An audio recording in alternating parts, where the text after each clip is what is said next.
Hello friends, नमस्कार। जय जगन्नाथ।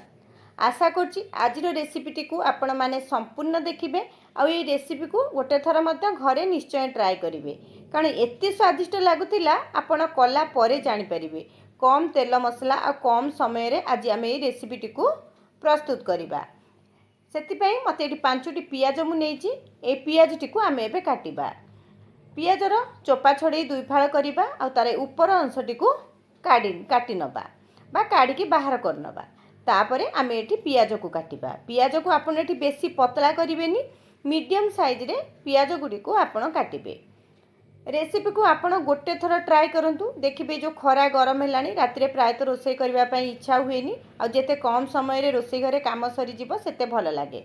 सेति आज मु आपण मानक सहित बिना परिवार ए छोट रेसिपीटी को नेकी आसीची।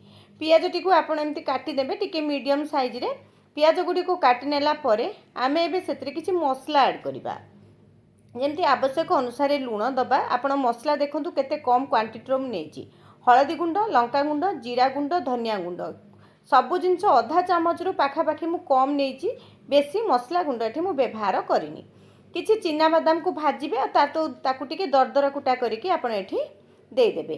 आ एठी मु बेसन गोटे चामच नेछि, आपण चाहिले आ गोटे चामच मध्ये नै परिबे। जदि आपणक पाखरे कैप्सिकम थिबो, जदि थिबो ताहाले आपण आकु किछि कैप्सिकम काटिक मध्ये ऐड करि परिबे। जदि कैप्सिकम नथिबो आपण खाली पियाज रे आकु प्रस्तुत मध्ये करि परिबे। सबु जिंस को आमे भल भाबे मिसै नेले एबे कड़ाई रे तेल दबा, जीरा दबा। जीरा फुटिला परे काटी रखिथिबा अदा और रसुण को देई एठी भाजी नबा। अदा रसुण को भाजी नेला परे गोळेई रखिथिबा पियाज को आमे एठी दे दबा। पियाज को देई आमे तेल सहित एठी भल भाबरे भाजीबा। जेहेतु आमे पियाज रे सबु मसला व्यवहार करि सारिचे, एठी आ कोनोसी मसला गुंड हमको दबा को आवश्यक नाही। एठी देखंतु धीरे धीरे पियाजटी को आम गोळेबा सहित पियाजटी भी मध्य हमर नरम हो जिवो। आ पियाज केते शीघ्र प्रस्तुत हुए आपण माने समस्त जानिसंती। पियाजर तरकारी बहुत कम समय रे मात्र 10-15 मिनिट भितर आपण काटिबा रोषेई करबा हो जिवो। बेसी समय आपण को जमा लागिबोनी। पियाज देखंतु टिके नरम हो गलानी। ता भितर गोटे टमाटो देली, टमाटो को देई मध्यटी भल भाबरे भाजी नबा। टमाटो टिके नरम हो आसिले एठी देखंतु मु आधा कप पाखापाखी पानी एठी ऐड कली कारण बेसन देजे टिके पानी निश्चय देबे कारण हम जते हेतु रुटी रे खाइबा टिके ग्रेवी मध्य दरकार। सेतिपई एठी गोटे कप रो आधा कप पाखापाखी आपण पानी देबे। पानी आपणको ग्रेवी अनुसार आपण देबे, बेसन केतिकी देइथिबे सेही अनुसार देबे। तापरे देखंतु मु एठी नेछि किछि क्षीरर सर, 2 चामच क्षीरर सर को भल भाबे फेंटी देली। तापरे एठी तरकारी रे देली। आपण क्षीर बदल रे दही मध्य ऐड करि परिबे। दही को भल भाबे फेंटी देबे, ताकू ऐड कर नेबे। एबे देखंतु घोड़े घोड़े किछि समय ताकू कर नेली। 5 मिनिट खंडे हेई गलानी। ता भितरे हम पियाज कैप्सिकम बहुत बढ़िया भाबरे सिझी जाईची।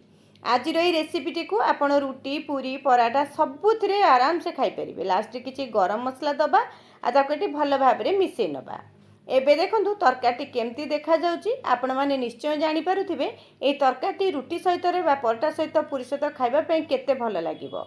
आशा करछि रेसिपी को गोटे थर तो आपण माने निश्चय ट्राए करिवे आ ट्राए कला परे कमेंट दबा पई जमा भूलिबेनी। आ ये वीडियोटी जदि भल लागिथिबो मते निश्चय जणैबे। सतरे तरकारी खाइबा पई बहुत भल लागुथिला। आपण ए रेसिपी को गोटे थर निश्चय ट्राए करंतु। आशा करछि आपनको भल लागी।